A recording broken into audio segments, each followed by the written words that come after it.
Welcome biology students, viewers and respectable people to my channels. Right students and viewers, we are in 11th biogeology third lesson name is tissue level of organization. So in Tamil, திசு அளவிலான கட்டமைப்பு. In this lesson, today's section, I would like to teach about just introduction. Come to the introductory part. Here in introduction, in multicellular organism, பல செல் உயிரிகள், மல்டிசெல்லர்னா பல செல் உயிரிகள் the cells, பல செல் உயிரிகள் இருக்கக்கூடிய செல்கள் do not operate independently. சரிங்களா, அந்த செல்கள் மல்டி செல்லார் ஆர்கானிஸில் இருக்கக்கூடிய செல்கள் do not operate independently. அதாவது அந்த செல்கள் ஒவ்வொன்றும் தனித்து இயங்குவது இல்லை. ஒவ்வொரு செல்லும் தனித்தனியாக செயல்படாது. சரிங்களா, தனித்தனியாக பிரிந்து போய் செயல்படக்கூடிய இயல்பு கொண்டது அல்ல. ஓகே, இன்ஸ்டெட் ஆஃப், அதற்கு பதிலாக தனித்தனியாக செயல்படக்கூடிய மனப்பாங்கை விட்டுவிட்டு அதற்கு பதிலாக instead of the form tight cell communities. அதனால் என்ன ஆகுதுன்னா, இந்த செல்கள் அனைத்துமே, இந்த தனித்தனியாக இருக்கிற செல்கள் எல்லாமே ஒன்றிணைந்து டைட் செல், சரிங்களா, இறுக்கமாக செல் கூட்டமைப்பாக ஒருங்கிணைந்து, சரிங்களா, ஒரு செல் வந்து இன்னொரு சொல்லோடு இணைஞ்சதுன்னா, இப்படி பல செல்கள் ஒரு குறிப்பிட்ட இடத்துல இணைஞ்சதுன்னா, சரிங்களா, டைட் செல் கம்யூனிட்டி ஃபார்ம், இறுக்கமான செல் கூட்டமைப்பு உருவாகிறது. ஸோ அந்த மாதிரி தான் வாழ்கிறது. They form tight cell communities, இறுக்கமான செல் கூட்டமைப்புகளாக உருவாகி that live and work together. சரிங்களா, ஸோ லிவ் டுகெதர், சரிங்களா, ஒன்றுக்கொன்று இணைந்து பணிபுரிந்து வாழக்கூடிய தகுதி பெற்றவைகளாக மல்டிசெல்லார் ஆர்கான்ஸ் இருக்கக்கூடிய செல்ஸ் இருக்கிறது. Okay, so individual body cells are specialised. Okay, தனிப்பட்ட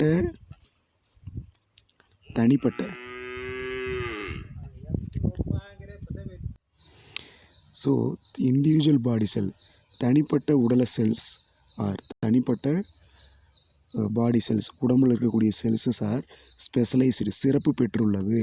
with each type performing, so ஒவ்வொரு வகையான செல்களும் பெர்ஃபார்மிங் ஸ்பெசிஃபிக் ஃபங்க்ஷன், ஒரு குறிப்பிட்ட வேலையை செய்கிறது.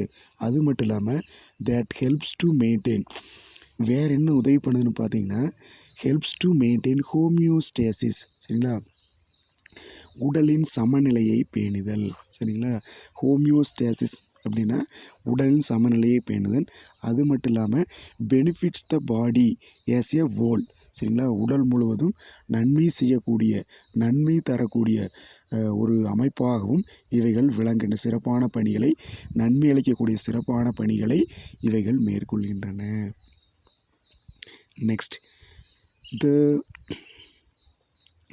செல் ஸ்பெஷலைசேஷன் இஸ் ஆப்வியஸ். ஓகே, ஆக செல் சிறப்புறுதல் தெளிவாக உள்ளது. செல் ஸ்பெஷலைசேஷன் என்னது? செல் சிறப்புறுதல் இஸ் ஆப்வியஸ். செல் சிறப்புறுதல் ஆப்வியஸ்னா தெளிவாக உள்ளது. How the muscle cells looks, how the muscle cells looks and act differ greatly from skin cells. ஆக தசை செல்களின் அமைப்பும் செயல்களும் தோல் செல்களிலிருந்து மாறுபடுகின்றன. இது ஒரு வார்த்தை தெரியணும். சரிங்களா, அது நம்மளுக்கு எப்படி மாறுபடுதுன்னு தெரியணும். ஹவு மசில் செல்ஸ், தசை செல்கள்ஸ், act, looks and act, so அதனுடைய செயல்பாடு, அமைப்பு மற்றும் செயல்பாடு, டிஃபர் மாறுபடுது, கிரேட்லி அதிக அளவில் எதுலேருந்து மாறுபடுகிறது? ஃப்ரம் ஸ்கின் செல்ஸ், அதாவது நம்மளுடைய தோல் செல்லேருந்து மாறுபடுது அப்படின்னு நீங்கள் தெரிஞ்சுக்கணும். Cell specialisation allows the body to function in coordinated ways. Okay, cell specialisation, cell சிறப்புறதுனால, செல் சிறப்புறுதல் நிகழ்ச்சியினால் அல்லோஸ், அங்கே என்ன நடக்குதுன்னா, the body to function in coordinated way, நமது உடலானது ஒருங்கிணைந்த, அதாவது ஒருங்கிணைந்து செயல்படுவதற்கு, ஒருங்கிணைந்து செயலாற்றுவதற்கு, ஸோ அந்த செல் சிறப்புறுதல் மிக முக்கிய பங்காற்றுகிறது. அது செல் சிறப்புறுதல் ஒருங்கிணைந்த முறையில் உடலை செயல்பட அனுமதிக்கிறது, அப்படி கூட எடுத்துக்கலாம். செல் சிறப்புறுதல் ஒருங்கிணைந்த முறையில், செல் ஸ்பெஷலைசேஷன் அல்லோ, செல் சிறப்புறுதல் எதை வந்து அனுமதிக்கிறது? The body function is in coordinated ways, ஒருங்கிணைந்த முறையில் உடலை செயல்பட அனுமதிக்கிறது அப்படின்னு எடுத்துக்கலாம். Group of cells that are similar in structure. சரிங்களா, group of cells that are similar in structure and perform common or related function are called tissue. This is actually 3 mark. What is tissue? Okay, திசு என்றால் என்ன? 3 mark. What is tissue? அதாவது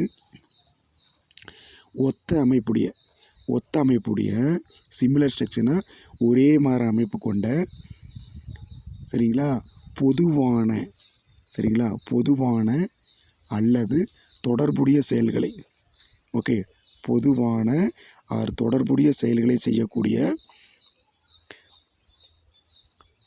ஒன்றுபட்டு செய்யும் ஒரே வகையான செல் தொகுதிகள் திசுக்கள் எனப்படும். குரூப் ஆஃப் செல்ஸ்னால் செல்களின் தொகுப்பு இருக்குது. அது என்ன பண்ணுதுன்னா சிமிலர் இன் ஸ்ட்ரக்சர், அமைப்பில் ஒரே மாதிரி இருக்கும். சரிங்களா, அவைகள்லாம் ஒன்று சேர்ந்து என்ன பண்ணுதுன்னா பெர்ஃபார்ம் காமன் ஃபங்க்ஷன், ஒரு பொதுவான வேலையவோ இல்லை தொடர்புடைய வேலையவோ செஞ்சுதுன்னா அதை வந்து டிஷ்யூன்னு சொல்லுவோம். அது என்ன சொல்லுவோம்? Tissues are organised in specific proportion. திசுக்களானது ஒரு குறிப்பிட்ட விகிதத்தில், ஸ்பெசிஃபிக்னா ஒரு குறிப்பிட்ட ப்ரொபோர்ஷன் விகிதம். திசுக்களானது tissues are organised in specific proportion and pattern, ஒரு குறிப்பிட்ட விகிதத்திலும் பேட்டர்ன் வடிவத்திலும் ஒருங்கிணைந்த ஆர்கனைசேஷனை இணைந்து. டிஷ்யூஸ் என்ன பண்ணுதுன்னா டிஷ்யூஸ் ஆர் ஆர்கனைஸ்டு எப்படி இணைஞ்சிருக்குன்னா ஸ்பெசிஃபிக் ப்ரொபோர்ஷன், குறிப்பிட்ட விகிதத்திலும் பேட்டர்ன் ஒரு குறிப்பிட்ட வடிவத்திலும் இணைந்துள்ளது. இப்படி இணைஞ்சு டு ஃபார்ம் ஆர்கன்ஸ். சரிங்களா, இனத்தை உருவாக்குது, உறுப்புகளை உருவாக்குறது. திசுக்களானது ஒரு குறிப்பிட்ட வடிவத்திலும் குறிப்பிட்ட விகிதத்திலும் ஒருங்கிணைந்து ஆர்கன், அதாவது உறுப்பாக மாறியுள்ளது. என்னென்ன உறுப்புன்னு பார்த்தீங்கன்னா lung, heart, stomach, kidney, ovaries, testis, இந்த மாதிரி அமைப்புகளாக மாறியுள்ளது. Hence the tissues are called the living fabrics. அதனால் திசுக்களை நாம் என்ன சொல்லலாம்னா உயிரினங்களின் கட்டமைப்பு என அழைக்கலாம். திசுக்களை என்ன சொல்லலாம்? உயிரினங்களின் கட்டமைப்பு என அழைக்கலாம். Okay, so tissues are otherwise called as living fabrics. Okay, உயிரினங்களின் கட்டமைப்பு அப்படின்னு சொல்லலாம். If 2 or more organs perform common physical and chemical function, they are called organ system. ஒன்று அல்லது அதற்கு மேற்பட்ட ஆர்கன்கள். சரிங்களா, 2 or 2 or more, இரண்டுக்கு மேற்பட்ட உறுப்புகள், ஆர்கன்னா உறுப்புகள் பார். இஃப் 2 or more organ, 2 அல்லது அதற்கு மேற்பட்ட ஆர்கன் அதாவது உறுப்புகள் பெர்ஃபார்ம் காமன் ஃபிசிக்கல், ஒருங்கிணைந்து என்ன பண்ணுது? காமன் ஃபிசிக்கல், பொதுவான புற செயல்களையும் அதே மாதிரி வேதி செயல்களையும் சார்ந்த வேதிச்செயல்கள், புறச்செயல்கள் மற்றும் வேதிச்செயல்கள் சார்ந்த பணிகளை செய்தால் அவைகளை ஆர்கன் சிஸ்டம் எனலாம். சரிங்களா, என்ன சொல்லுவோம்? உறுப்பு மண்டலம் எனலாம். தமிழில் 2 அல்லது அதற்கு மேற்பட்ட உறுப்புகள் இணைந்து பொதுவான இயற்பியல், சரிங்களா, இயற்பியல் அல்லது புற செயல்கள், காமன் ஃபிசிக்கல் அதாவது இயற்பியல் கெமிக்கல், சரிங்களா, இயற்பியல் மற்றும் வேதியியல் செயல்களை செய்தால் அதை ஆர்கன் சிஸ்டம்னு சொல்லுவோம். சரிங்களா, for example digestive system, respiratory system. Digest சிஸ்டம்னா செரிமான மண்டலம், ரெஸ்பிரேட்டரி சிஸ்டம் அப்படின்னா சுவாச மண்டலம், சர்க்குலேட்டரி சிஸ்டம் அப்படின்னா என்ன சொல்லுவோம்? ரத்த ஓட்ட மண்டலம்னு சொல்லுவோம். அதே மாதிரி எக்ஸ்கிரீட்டரி சிஸ்டம் அப்படின்னா என்ன சொல்லுவோம்? எக்ஸ்கிரீட்டரி சிஸ்டம் அப்படின்னா கழிவு நீக்க மண்டலம். இந்த மாதிரி ஆர்கன்ஸ் எல்லாம் இருக்குது. சரிங்களா, so most organ contain different types of tissue. நிறையா ஆர்கனில் பார்த்தீங்கன்னா வெவ்வேறு வகையான திசுக்கள், டிஃப்ரெண்ட் டைப் ஆஃப் டிஷ்யூ. டிஃப்ரெண்ட்னா வெவ்வேறு, டைப்னா வகையான, வெவ்வேறு வகையான திசுக்கள் உள்ளன. அண்ட் தேர் அரேஞ்ச்மெண்ட், அவைகளினுடைய அந்த வரிசையானது determines the organ structure. So அந்த திசுக்களின் வரிசை அமைப்பே அந்த ஆர்கனுடைய அமைப்பை வெளிப்படுத்துகிறது. ஸோ அரேஞ்ச்மெண்ட் அந்த திசுக்களின் வரிசையே டிட்டர்மைன் எதை தீர்மானிக்குது? த ஆர்கன் ஸ்ட்ரக்சர், அந்த உறுப்பினுடைய அமைப்பையும் ஃபங்க்ஷன் அதன் செயல்பாட்டையும் விளக்கிறது. Next 3 mark. What is histology? திசுவியல் தமிழில் சொல்லும். திசுக்களை பற்றி படிக்கிற அறிவியல் திசுவியல். The study of tissue is called histology. திசுவை பற்றி படிக்கிற அறிவியல் திசுவியல் என்கிறோம். Complements the study of gross anatomy called histology. complements the study of gross anatomy.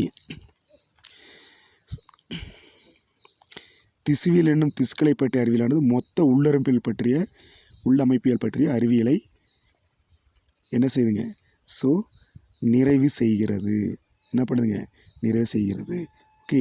So study of histology, this histology complements, இது முழுசாக எதை பற்றி சொல்லுதுன்னா study of gross anatomy. So உள்ளமைப்பியல் பற்றிய முழுவான தகவலை தருகிறது. Together they provide structural basis for understanding organ physiology. Okay. Together they provide. So இவ்விரு பிரிவுகளும் இணைந்து, ஓகே, ஹிஸ்டாலஜியும் அனாட்டமி ரெண்டு இணைஞ்சு together they provide structural bases, அடிப்படை, சரிங்களா? ஸோ அடிப்படை புரிதலுக்கு, அடிப்படை கட்டமைப்பு புரிதல் அல்லது அடிப்படை புரிதலுக்கு ஃபார் அண்டர்ஸ்டாண்டிங் ஆர்கன் ஃபிசியாலஜி, உறுப்புகளினுடைய புறச்செயல்களை பற்றி தெளிவாக தெரிந்து கொள்வதற்கு, உடற்செயல்களை பற்றி, உறுப்புகளின் செயல்களை பற்றி தெளிவாக தெரிந்து கொள்வதற்கு ஹிஸ்டாலஜி அனாட்டமி ஹெல்ப் பண்ணுது. Okay. Next heading is animal tissue. So animals, விலங்கு திசுன்னு சொல்லுவோம். Animal tissue are classified according to their size, shape and function of the cells. சரிங்களா? அனிமல் டிஷ்யூ, விலங்கு திசு எப்படி பிரிச்சிருக்காங்கன்னா அக்கார்டிங் டு த சைஸ். சரிங்களா? செல்ஸினுடைய சைஸு, ஷேப்பு, ஃபங்க்ஷன். சைஸ் உருவம், சரிங்களா? ஸோ அதனுடைய உருவம், அளவு, அளவுன்னு சைஸ்னால் அளவு, வடிவம், ஃபங்க்ஷன் செயல்பாடு. சரிங்களா? அதில் இருக்கக்கூடிய அனிமல் டிஷ்யூவில் இருக்கக்கூடிய செல்ஸ் இருக்கு இல்லைங்களா, அதனுடைய சைஸு, ஷேப்பு, ஃபங்க்ஷன், அதன் அடிப்படையில் அனிமல்ஸ் இருக்காங்க. They are 4 primary டைப்ஸாக பிரிச்சுக்கிறாங்க. 4 முக்கியமான வகைகள் என்னென்னு பார்த்தீங்கன்னா types are interwoven to from fabric to of the body. சரிங்களா? இந்த 4 வகை அடிப்படை திசுக்கள் பிணைக்கப்பட்டு அல்லது ஒன்றுடன் ஒன்று இணைந்து நமது உடலை கட்டமைக்கின்றன. ஸோ பின்வரக்கூடிய இந்த 4 என்னாச்சு? There are 4 primary basic tissue. 4 திசு டைப்ஸாக இன்டர்வியூ அப்படின்னா ஒருங்கிணைந்து, to form fabric of the உடல் கட்டமைப்பை ஏற்படுத்தின. தே ஆர் எபிதீலியல் டிஷ்யூ, கவரிங்னு சொல்லுவோம். எபிதீலியல் டிஷ்யூ கவரிங்னு உரை. அண்டு கனெக்டிவ் டிஷ்யூ, சப்போர்ட், ஆதரவாக உள்ளது. மசில் டிஷ்யூ, மூமெண்ட், இடப்பெயர்ச்சி. Nervous tissue. What are the 4 types? Epithelial tissue, connective tissue, muscle tissue, nervous tissue. Okay, that nervous tissue control the body operation. So muscle tissue responds for movement, connective tissue responds for support, epithelial responds for recovery. Okay, so today topic is over. Thank you. Keep watching, don't skip the video.